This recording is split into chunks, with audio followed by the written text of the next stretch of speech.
আসসালামু আলাইকুম। এই ভিডিওটা তাদের জন্য যারা হুয়াওয়ে বা অনার ফোন ব্যবহার করেন। তো এই ফোনটার একটা কমন সমস্যা আপনাদেরকে দেখাই যে আমার ফোনে কিছুদিন হলো এই সমস্যাটা দেখা দিচ্ছে। তো আজকে ভাবলাম যে এটা সলিউশন করা দরকার। তো আমি একটু গুগলে ঘাটাঘাটি করার পরে দেখলাম যে একই সমস্যা অনেকেই ফেস করছেন, বিশেষ করে যারা হুয়াওয়ে বা অনারের ফোনগুলো ব্যবহার করেন। তো সমস্যাটা আপনাদেরকে আমি দেখাচ্ছি। এর জন্য মোবাইলটা রিস্টার্ট দিতে হবে। যখন মোবাইলটা রিস্টার্ট দেওয়া হয়, দেখাই আপনাদেরকে।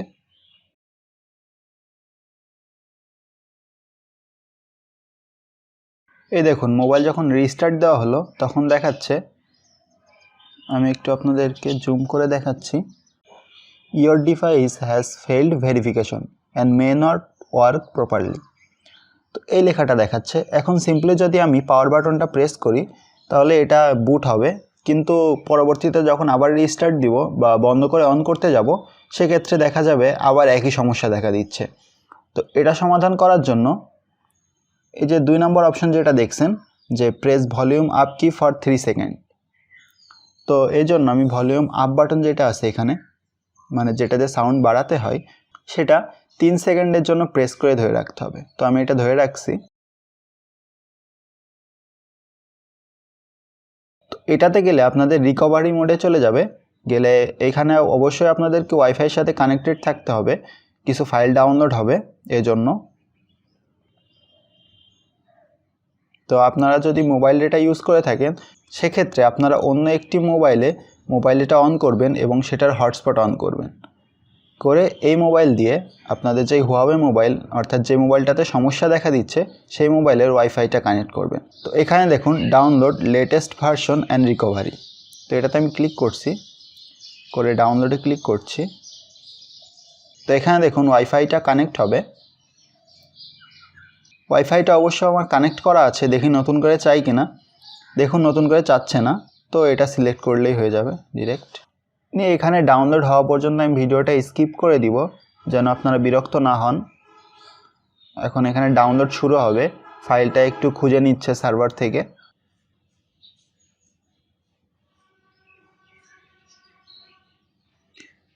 এখন যদি এই যে রিকভারি মোডে যে আপনার এরকম ফেইল্ড দেখায়, তাহলে আপনার এখানে অন্য একটি মোবাইলের প্রয়োজন হবে, অথবা যদি পিসি থাকে তাহলে সেটা বেশি সুবিধা হয়। আর যদি এরকম কোনো সমস্যা না হয়ে আপনার ফার্মওয়্যারটা ডাউনলোড হয়ে যায় তাহলে আপনার মোবাইলটা ঠিক হয়ে যাবে। এখন যাদের এই সমস্যাটা দেখা দিচ্ছে তারা ভিডিওর পরবর্তী অংশ কন্টিনিউ করতে পারেন, আর যাদের আগেই সলভ হয়ে গেছে তাদের জন্য আল্লাহ হাফেজ। তো এখন আপনাদের যে কাজটি করতে হবে, আপনারা আপনার ফোনের সেটিংসে যাবেন। সেটিংসে যে আপনার ফার্মওয়্যার ভার্সনটা দেখে নিতে হবে। তো আমি আমার ফোনের সেটিংসে যাচ্ছি, যে ফার্মওয়্যার ভার্সনটা দেখে নিচ্ছি, কারণ এটি যদি উল্টাপাল্টা হয় তাহলে আপনার ফোনটা ডেড হয়ে যেতে পারে। তো এখানে খুব কেয়ারফুলি দেখতে হবে। দেখুন এই যে আমার বিল্ড নাম্বারে দেখাচ্ছে যেটা, এটা আমার ফার্মওয়্যার ভার্সন। তো এই ভার্সনটা নোট করে নিচ্ছি, নিয়ে এই ভার্সনের ফাইলটা আমার গুগল থেকে ডাউনলোড করতে হবে। এখন ফোন থেকে আমাদের মেমোরি কার্ডটা খুলে নিতে হবে। যেহেতু আমি এক হাতে ভিডিও করছি এজন্য আমি দেখাতে পারলাম না খোলাটা, আমি আগেই খুলে রেখেছি। এখান থেকে আপনারা সিম ইজেক্টর পিনটা দিয়ে খুলে নেবেন, নেওয়ার পরে আপনারা মেমোরি কার্ডটা পাবেন। এই মেমোরি কার্ডটা আমাদের কম্পিউটারে ইনসার্ট করতে হবে। আমি একটু দেখিয়ে নিচ্ছি এটা ফোকাস দিয়ে।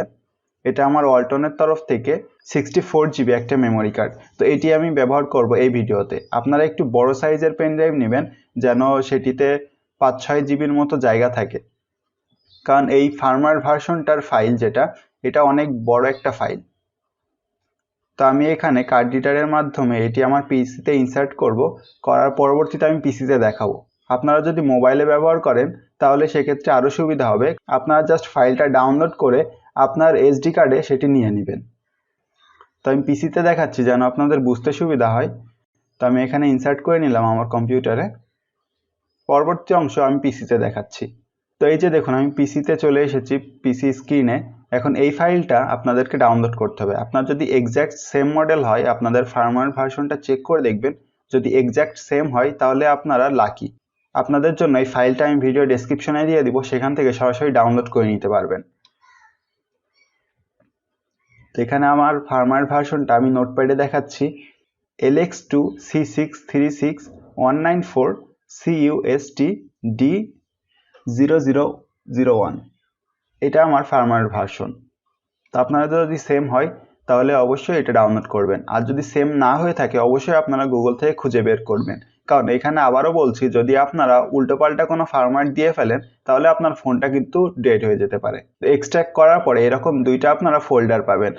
ফোল্ডারের যে সফটওয়্যার ফোল্ডারটা আছে সেটার ভিতরে যাবেন, যে আবারও একটা ফাইল আসবে, এটাকেও এক্সট্র্যাক্ট করবেন। করার পরে দেখুন এই যে ডিলোড নামে একটা ফোল্ডার চলে এসেছে। এই ফোল্ডারটা, এই সম্পূর্ণ ফোল্ডারটা আপনার মেমোরি কার্ডে আপনি কপি করবেন। দেখুন এই যে ডিলোড ফোল্ডারটা। আপনারা যদি মোবাইলে ডাউনলোড করে থাকেন তো বাকি ফাইলগুলো বাদ দিয়ে জাস্ট এই ফোল্ডারটা আপনার পেন ড্রাইভে দিয়ে দিবেন। এখানে আপনার পেন ড্রাইভ ফরম্যাট হওয়ার কোনো ভয় নেই, সেজন্য আপনারা পেন ড্রাইভটা ফরম্যাট দিতে হবে না। তো এটা আমি আমার কার্ড রিডারের মাধ্যমে আমার পেন ড্রাইভে নিয়ে নিচ্ছি। তো কার্ড রিডারটা ইনসার্ট করে তো আপনাদেরকে দেখালামই, এখন আমি এটা নিয়ে নিচ্ছি। এই যে দেখুন এটা আমার ইউএসবি ড্রাইভ এইচ, এটা আমার কার্ড রিডার। তো এটাতে আমি সেন্ড করবো এই ফাইলটা, আমি এখানে সেন্ড করে নিচ্ছি।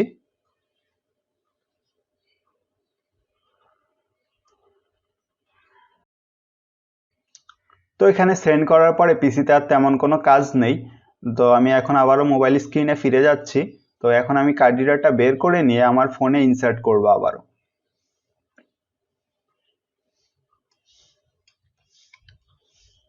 যেহেতু আমি এক হাতে করছি সবকিছু, এই জন্য একটু সময় লাগবে। আশা করছি ক্ষমা সুন্দর দৃষ্টিতে দেখবেন, আমি একটু ফাস্ট ফরওয়ার্ড করে দিচ্ছি যেন আপনারা বিরক্ত না হন। এখন ফোনে ইনসার্ট করার পরে আপনাদের সাইডে দেখবেন তিনটি বাটন আছে। প্রথমটি হলো ভলিউম আপ, ভলিউম ডাউন এবং পাওয়ার বাটন। এই তিনটা বাটন একসাথে প্রেস করে ধরে রাখতে হবে আপনার ফোনটা রিকভারি মোডে যাওয়ার জন্য। তো এখানে যাওয়ার জন্য আমি তিনটাই একসাথে প্রেস করে রাখছি, যেহেতু এক হাতে একটু কষ্ট হচ্ছে, তারপরে আমি করার চেষ্টা করছি। তো আপনার ফোনে যখন এই যে বুট লোগোটি চলে আসবে তখন আপনাদের যে পাওয়ার বাটনটি আছে সেটি ছেড়ে দিবেন, দিয়ে ভলিউম আপ এবং ভলিউম ডাউন এই দুইটা বাটন একসাথে প্রেস করে রাখবেন।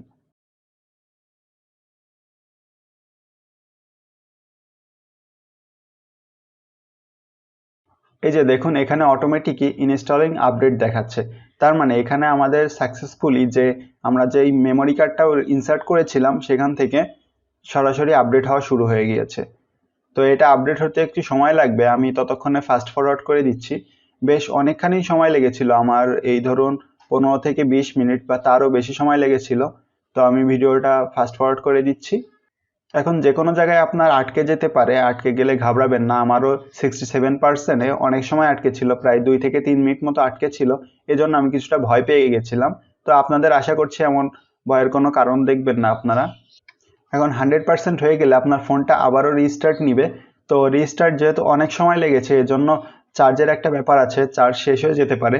এজন্য আমি আমার পিসি থেকে কেবলটা কানেক্ট করে দিচ্ছি যেন চার্জের কোনো সমস্যা না হয়। কারণ এই সময় যদি আপনার ফোনে লো ব্যাটারি থাকে এবং ফোনটি বন্ধ হয়ে যায় তাহলে আপনার ফোনটা ডেড হওয়ার সম্ভাবনা বেশি। এজন্য আমি পাওয়ার কেবলটি কানেক্ট করে নিচ্ছি। তো এখানেও বুট লোগোতে অনেক সময় আটকে ছিল প্রায় 5 মিনিট মতো। তো এটাও ঘাবড়ানোর কিছু নেই। এরপরে এরকম একদম ফুল ফ্রেশ মতো মোবাইলটা চলে এসেছে, একদম প্রথমবারের মতো যখন আপনি মোবাইল কিনেন, কেনার পরে যেমন ইন্টারফেস আসে একদম সেম ইন্টারফেস চলে এসেছে। তো এখানে আমার ভাষা নির্বাচন করতে বলছে, তো আমি এখানে ইংলিশটা সিলেক্ট করে নিচ্ছি। এখন ইংলিশ থেকে আমি এখানে ইউনাইটেড স্টেটসটা সিলেক্ট করে নিচ্ছি। সিলেক্ট করার পরে নেক্সটে দিচ্ছি। নেক্সটে দেওয়ার পরে এখানে টার্মস অ্যান্ড ইউজ আছে, এগুলো আপনারা পড়ে নিতে পারেন চাইলে। তো এগুলো আমি আগেই পড়ে রেখেছিলাম, এজন্য আর পড়ছি না। তো এখন নিচে এই চেক বক্সটি আপনারা মার্ক করে দিবেন, দিয়ে এখানে নেক্সটে ক্লিক করবেন। এখন আমাদের ওয়াইফাইটি কানেক্ট করতে বলছে, তো আমি ওয়াইফাইটি কানেক্ট করে নিচ্ছি, কারণ বিভিন্ন ধরনের সফটওয়্যার আপডেট এখন আসবে এবং সেগুলো ইনস্টল করতে হবে, এই জন্য ওয়াইফাইয়ের প্রয়োজন হতে পারে। এজন্য আমি এটা কানেক্ট করে নিচ্ছি। তো এখন কানেক্ট করে নেওয়ার পরে এখানে চেকিং ইনফো দেখাচ্ছে। তো এখানে মূলত আপনার গুগল অ্যাকাউন্টটা অ্যাড করতে বলবে, এটিও আমি অ্যাড করে নিচ্ছি। অ্যাড করার পরে এখানে বলছে you can add another account, so সেটি আমি পরবর্তীতে করব। তো এখন আপাতত নতুন কোনো অ্যাকাউন্ট অ্যাড করছি না, একটা দিয়েই যথেষ্ট। তো এটা দেওয়ার পরে আবারও চেকিং ইনফো দেখাচ্ছে।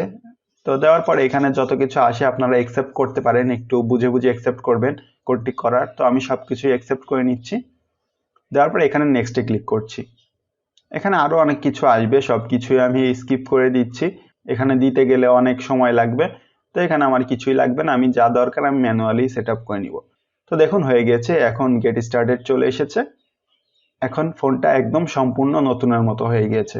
একদম ফার্স্ট টাইম যখন আমি কিনেছিলাম আজ থেকে প্রায় 4 বছর আগে, তখন যেমন ছিল একদম সেম সেরকম হয়ে গিয়েছে। তো এখন আমি এখানে সেটিংসে যেয়ে দেখাচ্ছি যে ফার্মওয়্যার ভার্সনটা আপডেট হয়েছে কিনা। সেটিংস থেকে অ্যাবাউট ফোনে যাচ্ছি। অ্যাবাউট ফোনে গেলে এই যে দেখুন বিল্ড নাম্বার একদম সেম টু সেম আছে। আমি যখন ভিডিও শুরুতে দেখিয়েছিলাম এখানেও একদম সেম আছে। যদি এটা সেম না হয় তাহলে অনেক সমস্যায় পড়বেন। তো এখন যেই সমস্যাটা মূলত আসছিল, যে রিস্টার্ট দিলে যেই একটা সমস্যা দেখা দিচ্ছিল, your device has been failed verification etcetera etcetera, তো সেটা আসে কিনা সেটা আমি দেখানোর জন্য ফোনটা রিস্টার্ট দিচ্ছি আপনাদের সামনেই। আপনারা দেখুন সেটা আসে কিনা। তো দেখুন ফোনটি রিস্টার্ট হচ্ছে। এই যে দেখুন রিস্টার্ট হওয়ার পরে সরাসরি চলে আসলো। এখন আমার আগের মতো সেই সমস্যাটি আসছে না। তো আশা করছি যদি ভিডিওটা ফুল ফলো করে থাকেন আপনারা, তাহলে অবশ্যই আপনাদের সমস্যার সমাধান হয়ে যাবে। আর যদি এরপরেও কোনো প্রশ্ন থাকে তাহলে অবশ্যই আমার নিচে কমেন্ট করতে পারেন, অথবা আমি টেলিগ্রাম চ্যানেলের লিঙ্ক দিয়ে দিব। সেখানে যেয়ে সরাসরি আমার সাথে কথা বলে আপনারা যে কোনো সমস্যার সমাধান করে নিতে পারেন।